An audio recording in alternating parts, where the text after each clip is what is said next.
For weeks now, I've heard something outside my house at night. Talking to neighbors, they've heard things too. It started as shuffling and scraping sounds, but soon turned into tapping and banging and now whimpers and moaning. I first noticed it about 3 weeks ago. I was having a smoke in my garage at maybe 11 o'clock at night. I heard what sounded like someone stomping around on the leaves. Shortly before I heard the noises, my gut instinct flared up. I felt like I was going into fight or flight, the hairs on the nape of my neck standing up. I wanted to investigate, but I didn't want to be that white girl in a cheesy horror movie, so I decided to end my smoke and go inside. I couldn't hear it from inside the house, so I wrote it off as an overactive imagination. I'm a big horror fan. I didn't hear anything for a few days. When I heard it again, this time it would have been about midnight, again out for a smoke in my garage. It sounds like someone was walking on my back deck in heavy boots towards the side of the garage, and then it turned into what I would describe as dragging feet. It seemed to be making its way to the front of the garage. I got up and threw the deadbolt. I also checked to make sure the back door to the garage was locked. After I threw the deadbolt, it went silent. I couldn't hear anything, not the cows from the pasture down the road, no wind rustling of the tree right outside, nothing. There's normally a lot of ambient nature sounds here, as you'd find in super small towns. On really quiet nights, you can even hear the river water from my house. It's about half a mile down the road. But I couldn't hear anything after I threw the bolt. My instinct flared up again and I hustled into the house, absolutely terrified. Both of my roommates were still passed out on the couch when I came inside. I didn't want to be dramatic or get Boone worked up, so I let them sleep.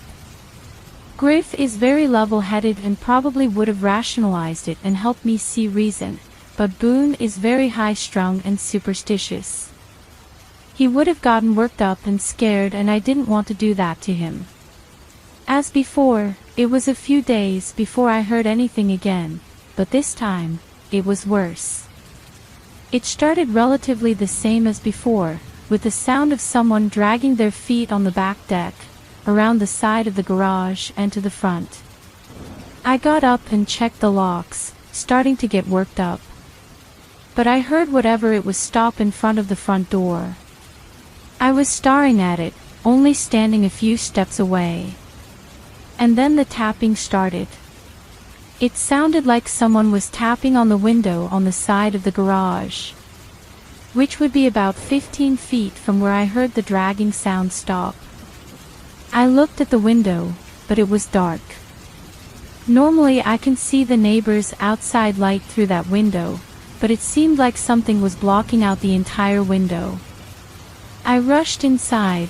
That night I was home alone. This house has a weird amount of entrances, 4 doors leading outside in total. The garage is attached, if that helps clear any confusion. Once I made sure all entrances were locked, including windows, I tried to go to bed. I couldn't fall asleep until my roommates got home. I heard them come in, laughing and not sounding worried, so I assumed everything was fine then. I like to go on walks, and I've become friendly with some of the neighbors that sit outside, talking to them occasionally. The day after the tapping, I went on a walk and saw one of my neighbors outside. I went up and talked to her.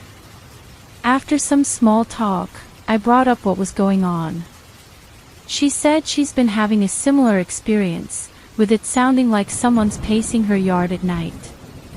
She thought maybe it was large wildlife. A couple years ago, they found a cougar in the next town over. I asked her if she's heard any tapping and she hasn't. Per the pattern, it was a few days before I heard it again. This time, I was in the dining room at about 3 in the morning, I'd say. The dining room contains the formal front door, which leads to a large porch. The house was very quiet. Both of the boys were asleep in their rooms, so no TV or other man-made noise. I was reading a book, trying to relax enough to fall asleep, when I heard it. It sounded like someone was stomping around on our front porch. It set off my instinct, again, but I didn't connect it to the pattern since it was different. I moved the curtain slightly to try to get a peek outside, only noticing I couldn't see anything. As if my outdoor light, my neighbor's outdoor lights, and the street light were all out. I should have been able to see. As you can tell, there's an abundance of light source in my little neighborhood. It must have been one moment between me moving the curtain and the banging starting. It was on the front door. Like hard banging, like the way police knock, but non-stop. They were banging so hard, it was shaking the door in its frame. It was enough to wake Boone, whose room is right off the dining room. He came out disheveled and confused. I didn't want to look, as that would mean opening the door. It doesn't have a window or a peephole. I was scared, and I must have looked it because Boone asked me what was up. I couldn't find the nerve to speak.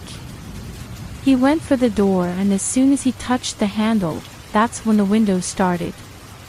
It sounded like someone was open hand slapping on the windows, hard. I leaned on the wall for support. I was so scared it felt like my knees would give out. I could feel the vibrations from the banging on the wall. Boone was frozen, terrified like me. We didn't know what to do. We just stared at each other for what felt like hours, but when the banging stopped, I saw the clock. It would have only been 3 minutes. We both slept in the living room that night. It felt safe because it doesn't have any exterior entrances, the only room on the downstairs that doesn't. In the morning, we informed Griff, but he rationalized something that wasn't rationalizable. He tried to say it could have been the wind or a raccoon. A raccoon was banging on windows 5 feet off the ground while simultaneously was banging like the police on the door. I told Boone the rest of what I had heard, and I was right. He did get worked up about it. But I didn't laugh at him this time, as I was terrified too. And just like usual, it was a few days before we heard anything again. I'd yet to talk to any of the neighbors about it when this happened. Then shots were fired. Somebody fired a gun off in McConnell, and plenty of people freaked out. We're a small town, with under 200 people. Everyone knows everyone. Nobody knew or could figure out what was going on. Phone trees were activated with anybody who had somebody else's number asking around trying to figure out who shot off the gun and why. But no one knew anything. Police were called and they patrolled the town, asking questions. Boone was home alone that night. He said that roughly 30 minutes after the gunfire, he heard the kitchen door being banged on and the handle jiggling. He thought the gunman was trying to get in, so he hid. He was terrified. He hid in the crawl space in the basement. It's the best place to hide in this house. Unless you know it's there, you'll never find it. He tried to reach out to anybody, but the service sucks in the basement. The Wi-Fi doesn't reach that part of the basement and cellular service is spotty at best in town, non-existent in our basement. He caught some luck and was able to send one text out. I was the only one out of the many he tried to call to receive anything until he came back upstairs. All I got was a break-in. Don't come home. Send help please. And of course, because in all actuality, I am that white girl in a bad horror movie, I rushed home. I tried and tried to call him, not realizing where he was hiding, but the calls wouldn't go through. I blew up his phone, his grandma's phone, she lives right across the street, and his mom's phone, she lives in town, to no avail. I got home and paused in my car for a moment, debating if I should go in. I have some survival instinct, I guess. When after 5 minutes of thinking, and no one responded to me, I decided to go in. I grabbed the bat I keep in my car and snuck in quietly through the garage door. To be undetectable to a potential burglar, I used the access from the garage to the basement and decided to patrol my house staring from the bottom. Both entrances to the basement are sort of hidden in a way. The stairs in the garage are behind a half wall with toolboxes piled up against it. From the front, it blends into the wall behind it and you can't really tell that's it there. You only see the stairs if you enter from the back door in the garage. I checked the lock on the back door, still bolted shut. I went to the basement and crept along in the dark, able to avoid the junk because I know where it's at.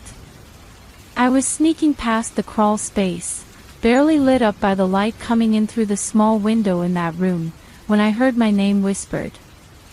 I jumped and swung wildly around me. It was just Boone. He poked his head out of the crawl space and let me know it was him when I stopped swinging. He asked me if I called the police. Of course I didn't because, well, it's me. We then both tried to call, but neither of our phones would put us through. We debated what to do for a bit, when we heard banging coming from upstairs. It still sounded like it was outside. I crept towards the stairs that led up into our pantry and Boone followed closely behind me. Basically using me as a shield, the little shit. When we got to the top of the stairs, we could hear the doorknob rattling, like someone was trying to turn it while it was locked. I peeked out of the pantry and could see it was coming from the door in the kitchen. I asked Boone, in a whisper, if he could get any service yet. He answered in affirmative, and I motioned to follow me. We went to the living room where he called the police and reported a potential break-in. They showed up and investigated the house, seeing if anyone made it in. This is where it gets weird. The kitchen door wasn't locked. There were dirty handprints on the outside of the door, where they would have been banging. And we heard the doorknob, and I saw the doorknob jiggling, but there were no prints or marks on the exterior knob. We used that door, there should have been something. It looked like it was wiped clean. It made absolutely zero sense and I still can't wrap my mind around it. A few days after that, I was expecting the banging. But that didn't happen. It was different now. I was having a smoke in my garage, and I heard shuffling. The feet dragging sound. But there was also the quiet whimpering. I'd compare it to how I heard my mom crying at night when she thought we were asleep, that soul-crushing cry, but you're trying to suppress it. I felt devastated when I heard it, like I was the one making that sound. It was contagious. It made it was starting from the back to the side of the garage, but instead of moving to the front line before, it sounded like whatever it was moving away from my house. The further it went away, the lighter I felt. Once I was done being sad, fear gripped my heart again and I rushed inside. This time, like a child, I hid under my bed with a kitchen knife. I was exhausted at work the next day. The lack of sleep due to these things was finally catching up to me. And people have been commenting on how tired I look. Then last night, it happened again. I was in the garage, again smoking, when I heard the shuffling of feet. I tried to keep calm, knowing what to expect now. I've been trying to figure out what this is, but I'm not getting anything. The crying started in tune to the shuffling. It worked its way from the back to the side of the garage, and it sounded like whatever it was collapsed onto the leaves outside the window and started to heavily cry. It sounded like painful moaning and whimpering. I couldn't see anything out of the window again. No lights. I couldn't hear anything other than the moaning. I felt that devastated feeling again. Like pure depression had a hold on me. It just seemed to get louder and louder and then it suddenly stopped. I have no idea what this is. I've entertained the idea of it being a ghost, as I've got a graveyard practically in my backyard. But that wouldn't explain my neighbor experiencing too.